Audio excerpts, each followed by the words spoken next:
Botenabino Peboye Bolamona édition ya samedi 30 novembre 2021. Na mwango mokende Nathalie Sibino ba sango oyo ba ingo beti balengeli pona pokwa lelo. Tata Mokonzi Ekolo Félix Antoine Tshisekedi Tshilombo azali bongo participer na sommet ya G20 na Rome na Italie oyo efungwa makibongo mokolo ya samedi 30 novembre 2021. Ba détail.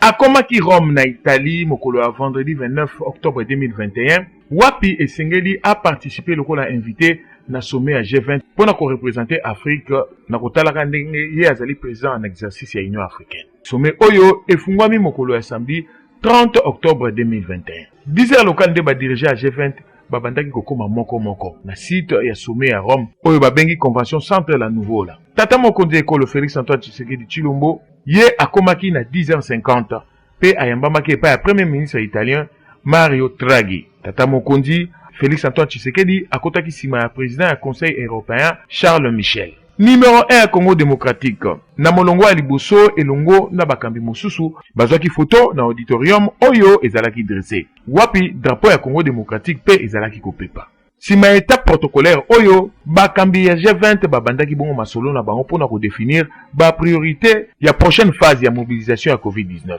Ba décision makasi ezelami pona ba pays ya Afrique oyo ezali bongo représenté na président en exercice ya Union africaine pe président ya Congo démocratique Félix Antoine Tshisekedi. Zinga ya site ya sommet pe na ville ya Rome ba disposition moko ya makasi sécuritaire etiami. Ba hélicoptère ezali bongo kotambola likolo la police ya Rome azingi ville mobimba. Esengeli koyeba ete sommet oyo ekosala mikolo mibale tolobi du 30 au 31 octobre 2021. Wapi bakambi ya ba pays ebele industrialisé pe Union européenne bazali bongo kosolola. Na kati na bango président États-Unis d'Amérique Joe Biden. Na masolo na bango bakoluka ndenge nini ya korelancer ba économie ya mokili oyo ezali bongo affecté makasi na pandémie ya COVID-19. Sommet oyo ekosuka na ba décision ya makasi penza na terme ya aide na ba pays en voie de développement mingi ko alléger ba dette ya ba pays africain ndenge bayokanaki na sommet à Paris oyo elekaki. Félix Tshisekedi a plaidé topé ya kolela makasi po ete bakoko kopesa de façon équitable ba vaccin pour na ba pays oyo ezali na retard ya développement. Ngonga ebeti. Ba Jean ya DGM ba tracasser topé ba tungisi makasi mwana mboka Moïse Katumbi wazali bongo président national et ensemble pour la République na bokominaye mokolo ya samedi 30 novembre 2021 à aéroport international ya Njiko uta na Lubumbashi. Wapi ya wana Kinshasa esingela kibongo asangisa bongo batu oyo bazali na pene ya lingomba na epo na koyeba bakolongwa tope bakotika na union sacrée kolandisama na maimaso malekaki autour ya désignation ya président Sika Seni mwana mboka Denis Kadima baboyi akota na salon d'honneur pe batindie asala molongo lokola ba passager nyonso pe lisusu babotoli passeport diplomatique ya directeur ya cabinet na ye mwana mboka Olivier Kamitatu tokozongela yango na basango oyo ezali koya na ba édition na biso ezali koya. Remise et reprise entre Mukambi ya Kala ya Seni mwana mboka Corneille Nangape oyo asika Denis Kadima esalamaki bongo mokolo vendredi 29 novembre 2021 na siège national ya Seni ozwami bongo na boulevard des 30 jours ozwami wana na commune ya Gombe. Ba détail Yannick Nzuki Mandembo. Sima ya intérimaire équipe na ye na Assemblée nationale pe mokonzi mboka Félix Antoine Tshisekedi Tshilombo a investi bango na ordonnance présidentielle oyo etangamaki na radio télévision nationale équipe ya Denis Kadima euti officiellement kozwa ba fonction na yango ya kokamba commission électorale nationale indépendante Seni na Mukuse sima ya cérémonie ya remise et reprise oyo esalemaki mokolo ya vendredi 29 octobre 2021 na équipe ya prédécesseur na ye Corneille Nanga na siège ya commission électorale nationale indépendante oyo ezwami na boulevard du 30 juin na commune ya Gombe. Bongo kaka ndenge bilili ezali kotalisa ba procès verbaux etangamaki basalaki échange ya ba documents sima na yango Denis Kadima ye moko azwaki parole pour kotalisa ete ta ya comptable ezali lisusu te esengeli komite directement na mosala po etikali kaka 2 ans ya pamba po maponami ya 2023 babongo kosalema. Boyoka ye ndenge abeteki ngonga. Je voudrais vous rassurer que nous ferons tout ce qui est à notre portée afin d'y trouver des réponses idoines. Nous nous devons de dire un mot relativement aux élections de gouverneurs et vice-gouverneurs de province. Sur ce point, la nouvelle commission électorale convoquera une assemblée plénière de membres au début de la semaine prochaine, centrée essentiellement sur cette matière. Notre équipe et moi-même s'engagent à associer toutes les parties prenantes en amont et en aval de nos activités, de sorte que le processus ne reste pas l'œuvre de la seule CENI, mais qu'elle soit un résultat partagé de tous. Esengeli koyeba ete équipe ya Denis Kadima oyo ekotisika mpona kokamba CENI ezali oyo epretaki serment mardi 26 octobre 2021 na Cour constitutionnelle. Ngonga ebeti kolandisa makaka na bovandi ya mwana mboka Denis Kadima pe équipe na Bumbimba na ngwende na niveau ya CENI nde etindi bongo mwana mboka Jean-Pierre Bemba Gombo président national ya mouvement de libération du Congo MLC da bokuswa ko bongo ko sala message wapi azali ko senga na bayimboka ba privilégier intérêt national to pe intérêt ya ba kongomani nyonso atako boponami ya Denis Kadima pe na équipe na ye excepté ici bayimboka mosusu te kasi esengeli ko sala makasi po ete kozwa loi électorale moko ya malamu pona ba élection ezala libre, transparente et démocratique à talispe de sous été kozala na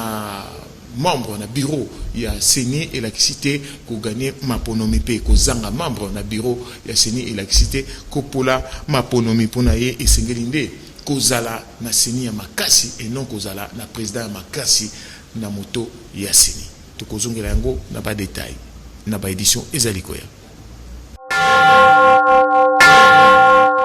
tout ce qui a mouvement de libération du Congo pour la route Sabino et témoin Namboka Fidèle Babala secrétaire général faisant fonction il y a mouvement de libération du Congo à Yambaki na siège national il y a parti na commune ya Gombe Mokolo ya vendredi 29 novembre 2021 secrétaire général il y a mouvement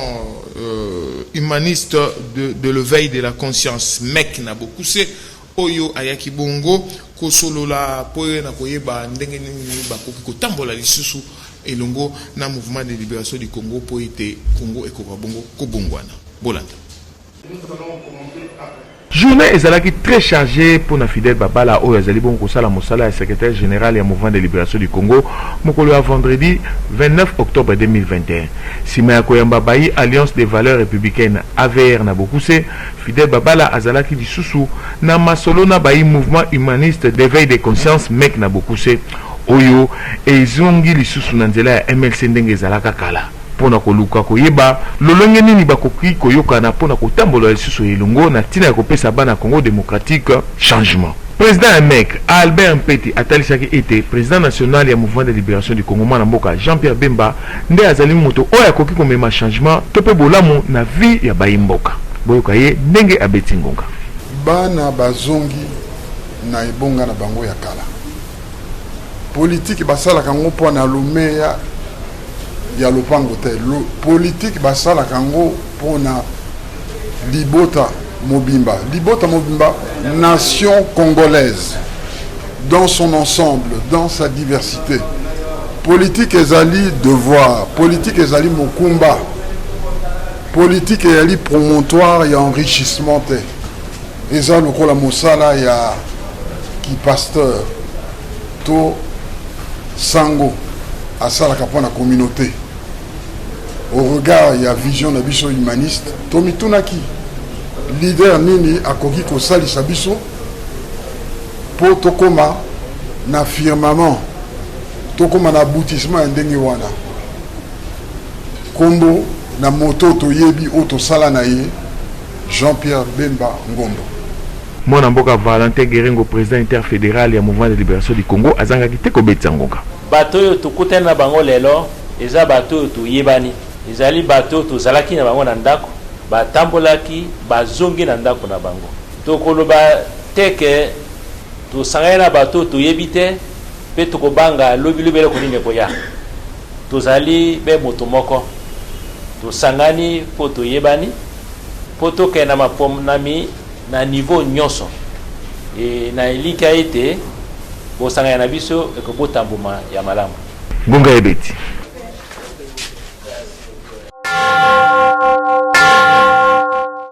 Kakana Oetali Bongo parti politique et Sengel Koeba été mon amboka Junior Malemba, communicateur et à Convention pour la République et la démocratie, parti cher mon amboka Christophe Mbosoko de Kwanga Wazali Bongo président de l'Assemblée nationale, Abeti Singonga, Kolandi Mana meeting ya Kafu Kafu Oyo, Balengeli Mokolo ya dimanche 31 octobre 2021, na stade de Vélodrome, toujours dans la commune ya Kitambo Nangonga, il y a 12 heures. Yani Irène Boulembi Abeti Singonga pour Nabino. Bolandai. Bana Kinshasa, Bana Lukunga, Bana ya Kanluka, Bana Kintambo, Bana ya Pompage, Gombe, Pe commune Kinshasa, Barumbu. Tobengi bino dimanche Oyo, le 31 octobre, na stadium ya municipal ya Vélodrome, meeting populaire Oyo est organisé na parti CRD, parti cher ya patriarche Christophe Mboso Kodiapwanga. Ezali meeting populaire. Na yango, tosengi bino, boya ebele, boya ebele, boya ebele, boya ebele, mokonzi ya koloba. Yenani, azali autorité morale, ya CRD. O ezali, Convention pour la République et la démocratie. CRD, viva! Viva! CRD, viva! Viva! Viva! Viva! CRD, elongo mboso, tokende liboso, tokozonga simate. Na basango éducation Sengel Koeba été ba enseignant ya ba école officielle to pe ba école ya l'état ba zumu kano ya kokata grève pe ya kozongela nzela ya kotangisa bana kobanda mokolo ya lundi 1er novembre 2021. Ban syndical ya balakisi ya EPSTND ba talisaki yango na message au basalaki sima ba 6 to pe masolo oyo bazalaki na yango na gouvernement na Mbwela Lodge chozomi wana na Kisantu na Congo central. Bolanda décrète la reprise des cours dès ce lundi 1er novembre 2021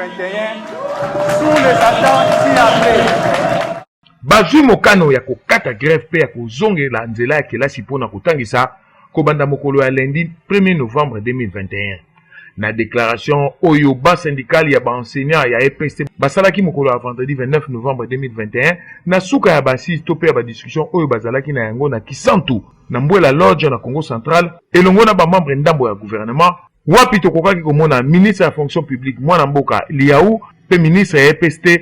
mwana mboka Tony Mwaba. Kasi batalisi ete bazali kozela na ngambo ya gouvernement bakoka bongo kokokisa ba posa na bango oyo babanda kosenga utakala ndakisa kufuta ba enseignant ya école primaire oyo bazali bongo non payé pe kofuta ba nouvelle unité nyonso lisusu ko réactiver to pe ko zongisa na suku ya lifuti ba école oyo balongolaki boyo kangonga. L'obtention de la note circulaire définissant clairement les champs d'application de la gratuité de l'enseignement et ces séances tenantes impliquant aussi les banques syndicales. 2. La définition de la prise en charge par l'État des enseignants œuvrant dans les écoles primaires publiques non payées. 3. Le paiement de toutes les nouvelles unités identifiées à partir du mois de novembre avec rappel du mois d'octobre 2021. 4. La réactivation des écoles et bureaux gestionnaires victimes de la désactivation depuis le mois de juillet 2021. 5. L'identification de la traçabilité du compte reliquat de la paie des enseignants comme source extra-budgétaire à verser au compte de l'enseignement primaire, secondaire et technique. Décidons de la suspension de la grève des enseignants de l'enseignement primaire, secondaire et technique sur l'ensemble du territoire national de la République démocratique du Congo. Dossier Oyo ezali à suivre Pambate, Masolo ezali Kokobakaka. Ngonga Ebeti.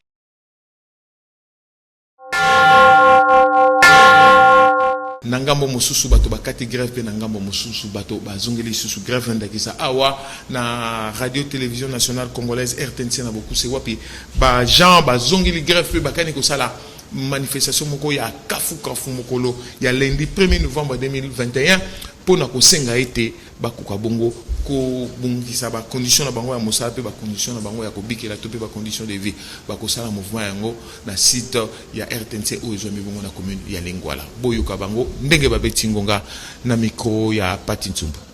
so na biso makambo ebele makambo ya liboso bandeko wana ya RTNC bazwaki augmentation ya salaire ya mbula elekaki metikaki 25%, il fallait bafuta bango yango bafuti bango yango te ya mibale na crédit na bango ba mandataire baza ko mifuta baza ko fonctionner bazo mifuta prime colossal là ba mi na mbongo ba travailler wana sikoyo tango bazo zwa mbongo wana ba travailler bazo na kaka pasi to revendikaki bandimaki ba konzondimaki bazo mbongo wana bazongisa o ba travailler ba kabola yango mais ministre du tutelle na bato na ye balingité baye ko zwa susu bato baza ko tala kuna mbongo ya SNSS oyo mbongo SNSS azo bato en charge mbongo wana bekata maka me bakonzi balia ka mbongo wana bandeko wana baza prise en charge so que retraite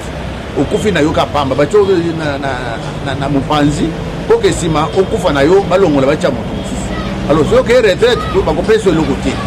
ndenge obeli bakopesa le côté o mwana na yo abeli le côté alors bazoko vivre lokola bato bazali na droit te bazali kaka na passe redevance bongo ya redevance mibeko ya mboka epesa bango droit ya kozwa redevance wana bazoka bolango kote mususu me bango bakolo mbongo wana baza kozwa te nde makambo wana toyaki ezebele le fisc les échantillons comme mususu oyo tokoki kozwa directement ezali oyo tokoki kozwa indirectement ezali oyo tokoki kozela ezali mais jusqu'à présent tokoki konégocier na mokonzi le ministre du tutelle attendaki biso na loboko po tokoki konégocier ko musana biso yango wana tonégocier ndeko ata PV ya pamba tonégocier ki na mokonzi bo signer PV ya makambo bosololi rien et l'autre côté ya mwana to mona ki ketu bongo to jouer l'autre côté ata PV ya pamba to zuite mokonzi za ko rouler biso na farine yango to sepela ki ko zonga su fait pas base pas ba travailleur total sa bango ndenge makambo elekaki to zongi kuna makambo esalite bango ba décider que to zonga grève tina ngonga oyo to ko ba droit na biso et pas l'état congolais oyo to za ko soate ne yango wana grève et bandaki déjà 2 jours DG a donc maltraité Batouana. Comment il y a une grève de revendiquer Douana. Alors, nous allons en paix, tu dois te pas une binoire pour que Makasi, donc ça la vitesse équalisée lundi, pour que lundi, Makamuni se vous a grave, ou pour tout le monde, ne fût que pas ce bruit là, pas sentir que Batouana réclame Douana va me payer à Bazali. Balabala Kasai na commune ya Gombe zinga ya université William Boots ekomi mabe penza mabulu pe ba mai ya solo lokola mbula ezungu yango ekomi kopesa pasi na batangi kelasi na balekinzela pe bakumbi mituka pe bakumbi moto lisusu mija aluwa pe shominka siama ba betinkoka Ekuru Bangunza ezali bongo ko nyoko la population ya Kisentu bauti bongo ko saboter corps ya elenge moko oyo famille na utaki bongo kobimisa na morgue ba bambi mabanga na cercueil ba kotisi mabanga na cercueil heureusement la police eyaki wana pona kotia calme bolanda Ekiri Bangunza ekomi kolekisa ba komi komona ete bango nde bakolo Kisenso po bakangi Kisenso en otage na kosalaka makambo ya mabe kasi likambo basali tu oyo elekeli bato makasi basabote ebembe ya mwana mobali oyo bozali komona na bilili na tango famille na ye eutaki morgue Bangunza bapandi cercueil bato nyonso tula mwisi ya zaza bazwi mabanga bakotisi na kati ya cercueil kasi la police oyo ezali kokamama na colonel Jacques Muntu bayaki kokotisa kimia pe barekipere ebembe ti kokende na yango na cimetière ya Lunda kasi bakokaki kokunda ebembe bongo te samba bimisa mabanga nyonso Ekiri Ngunza ekotisaki na kati ebembe kokamwa mabanga ebimi lokwa ya fondation ya ndaku bino moko botala ndenge basalaki ebembe na pasi na motema population abetisi ngonga boye kuluna ezaka lisumu te mais phénomène moko ezosemble ebima bazobenga bango Ngunza bana wana baza ba 8 ans 10 ans 14 ans 15 ans okanga boye aza mineur osala boye aza mineur biso mpe tokolemba te tozokontinue okanga bango totindi bango na juge des enfants na tribunal pour enfants bakeye kosambisa bango mais na phénomène oyo euti koleka sikoyo imagine bana ya age wana bakende kozwa bembe cimetière bapanza cercueil babimisi bibembe kati yango machete babambi mabanga bana penza ya modèle wana tosani ata bazokima tozokanga totinda na parquet vraiment pour nga une fois de plus napesi parquet matete félicitations pour nombre tokangaki awa baza na prison bakita déjà prison mais de toutes les façons tozolemba te toko continuer okanga bango ngonga ebeti kaka na oyo etali bongo insécurité na commune ya Kisenso Sengel koyeba ete bakulu na bauti bongo kokotela famille moko na quartier 17 mai na balabala Kinzola wapi bazwi biloko nyonso ya valeur mais ya pasi lisusu bazwi basaki ya bana kelasi oyo ezalaki na bakaye bakei na yango bolanda mijalua pe elikonde. Insécurité ezali kokoba kaka na quartier 17 mai na commune ya Kisenso. Atako la police ezali kosala musala na bango kasi bakulu na quartier 17 mai bazali kosala kaka makambo na bango ya mabe. Ndakisa ezomi awa na balabala Kinzola epai wapi bakulu na bakotelaki famille oyo bozali komona na bilili na butu ya mercredi pona kotangisa jeudi 20 octobre 2021. Ezalaki na bangonga 4h nde bakulu na bazwaki biloko ya valeur na ndako oyo totangi mbongo pe ba pareil kasi pona kolakisa ete bazalaka na souci ya classe te batikali kozwa na basaki ya bana classe na bakaye boyoka ndenge ngonga ebetami nayebaki te ke fenêtre eza kofoma namonaki mutu na kati ya ndako alati noir lokwa mpe mwana nanga mobali alataki noir antuka natikaki attention te komona na kati ya ndako namonaki ye ti afunguli rideau ya chambre namonaki ye ere moko namona kaka boye bena bandi kobelela bayibi sono toyeko bima libanda mutu wana kata ndako peza zalaki ngala mona ke na kata ndako batambola po batia biso na sécurité soda tiaka mutu na sécurité batambola nde makasi ba e amu bene sentir ko mu mpipi mo mani le koti na pa mu kaboye na taboye ba téléphone to tient na charge ezate na tena bi batu babunzi awa nata be fenêtre ya pelele ndina yaki na fongoli bonata anini fenêtre ativol babuki babwaki ndina la msi grand frère depuis to binu ana to suka be sonyo so ba koti dans ba yibi ba koti na chambre papa ba yibi ba téléphone nyonso la tosengisi na général Kasongo amekana nukokita na Kisenso pona koluka solution pamba te population ya commune ya Kisenso balembi likambo bakuluna oyo to bandi toyoki pe kokita ngonga ebeti papa na 4 bayibi